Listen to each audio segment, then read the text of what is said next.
I wish I hadn't have answered that call.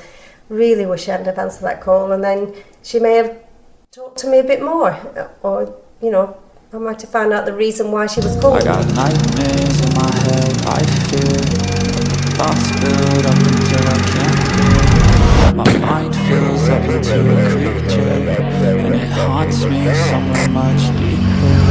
I got nightmares in my head, Hello and welcome to True Crime Rocket Science, the most authentic voice in true crime.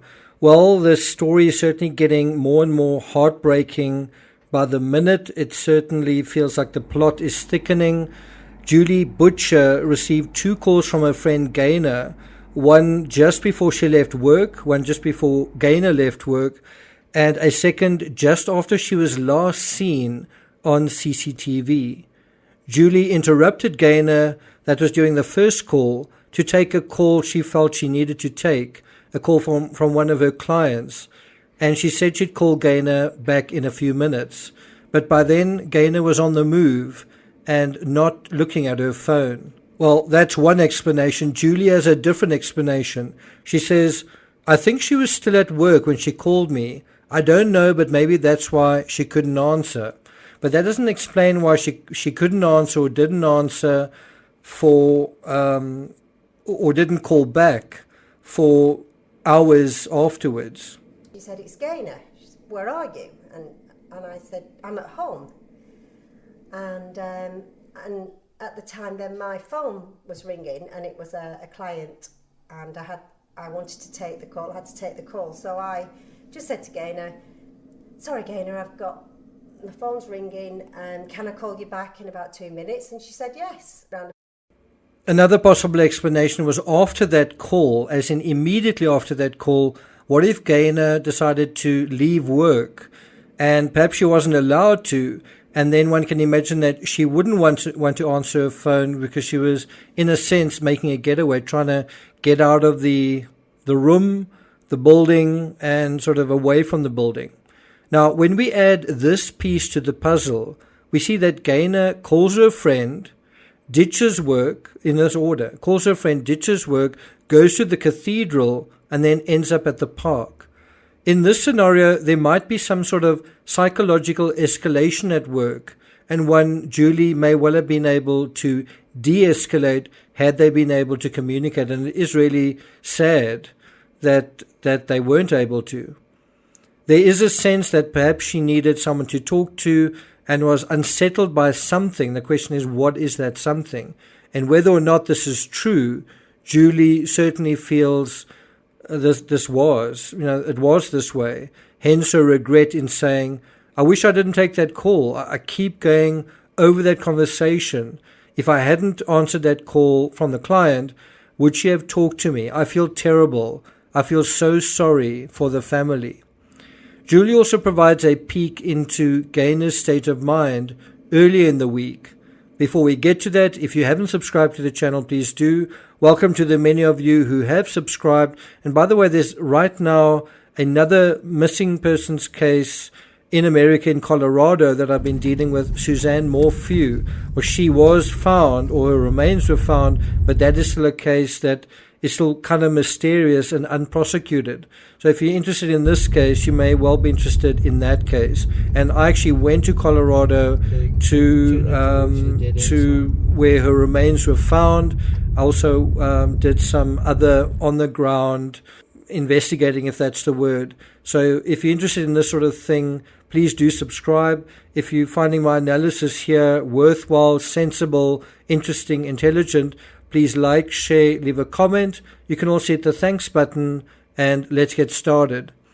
So, according to BBC.com, Julie said that Gaynor seemed fine when they last met on Tuesday at her workplace, and that was at Gerald's department store in Norwich. Julie said, quote, we were talking. Gaynor was a bit busy and we were talking about Christmas, and she seemed fine, no different to the usual Gaynor. She was quite upbeat and happy, end quote. I don't think there's any reason to doubt her assessment, but one does wonder, was there some underlying thing going on that perhaps came to a head later in the week? So, there's very little to extrapolate from this except that a few days before Christmas, Gaynor was excited and okay and focused on Christmas like most people probably would be. And then possibly something changed. And now Christmas becomes something that is now perhaps falling away. That fairy tale is starting to fizzle. What could that thing have been that changed between Tuesday and Friday? And why did Gaynor not go home? If she was upset, she could have gone home to get counseling or support or a shoulder to cry on. Now, what's quite interesting, and it is quite early, it's just less than a week after she disappeared, we're getting a sense of who Gaynor is through a best friend. But wouldn't the best person be Clive? Why aren't we hearing from him? Because theoretically, isn't someone's family, someone's husband, someone's kids, isn't that one of the best places to go home for a shoulder to lean on? So why did Gaynor not go home? It was a Friday, she'd left work early, why not go home? Did she want to go to her friend? Is that why she asked where she was? Gaynor, where are you? And I said, I'm at home. Around about 2 minutes later, I rang her back and she didn't answer. So I rang her back again and left a message to say, I'm sorry, I couldn't take your call. And then I messaged her on WhatsApp and said, just wrote, Gaynor, sorry, I couldn't take your call. If you want to ring me back, I'm free this afternoon. And even though she was free and even though she called back quite soon, Gaynor didn't call her back. Instead, she seemed to be on her way to the cathedral. And did she think that she was going to get some sort of sakawa, some sort of feeling soothed, I guess, in some way in the cathedral? Was that why she was headed that way? And is that why she also went to the park? Because she was in search of something to settle her down. Did she have second thoughts afterwards about calling her friend? Because perhaps she felt, what can Julie do about this? The second call from Gaynor was at 4:15 p.m. It was a mysterious pocket call. It's possible that there was some unusual physical movement that prompted this particular call, because one kind of gets the sense that it was not intentional, although it could also be that she was trying to make a call at 4:15 and then there was some kind of scuffle. I suppose that's also possible. It's also possible that this call may indicate final proof of life, I'm sorry to say. It also seems less likely that Gaynor was meeting someone if she was reaching out to Julie. Otherwise, wouldn't she be reaching out to this someone saying, I'm on my way, or I'm almost there? It seems, if anything, Julie is who Gaynor meant to talk to on Friday.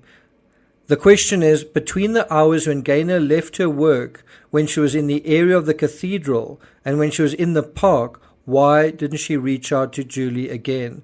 And one potential answer to that is maybe she did, and maybe that is when she was intercepted, or maybe she was going to, and that is how the call kind of came about. I don't know if you've ever had that situation where you make lots of calls to someone, you're about to call someone, and then you call them by accident.